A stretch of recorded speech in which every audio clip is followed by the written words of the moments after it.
आकाशात भरारी घेताना पक्षाला पंख असावे लागतात.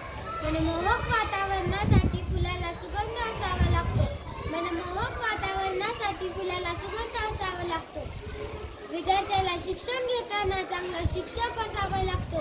चांगला शिक्षक असावा लागतो. नमस्कार, माझे नाव सह्याद्री पाटील. मी आज तुम्हाला शिक्षक दिनाविषयी छोटेसे भाषण सादर करणार आहे. भारताची माजी राष्ट्रपती डॉक्टर सर्वपल्ली राधाकृष्ण यांचा जन्मदिवस आपण शिक्षक दिन म्हणून साजरा करतो.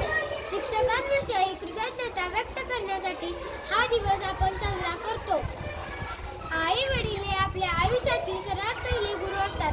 गुरु आपणास चांगल्या जीवनाची वाट दाखवतात. शालेय जीवनात अनेक गुरु भेटतात. असे म्हणतात की एक पुस्तक, एक पेन, एक विद्यार्थी आणि एक शिक्षक हे संपूर्ण आयुष्य बदलू शकतात. आपल्या आयुष्यात गुरूंचे महत्त्व अनन्यसाधारण आहे.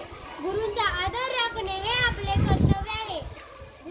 आपल्या देशात गुरूंचे महत्त्व ईश्वर समान आहे. म्हणूनच तर असे म्हणले जाते की गुरुर्ब्रह्मा गुरुर्विष्णू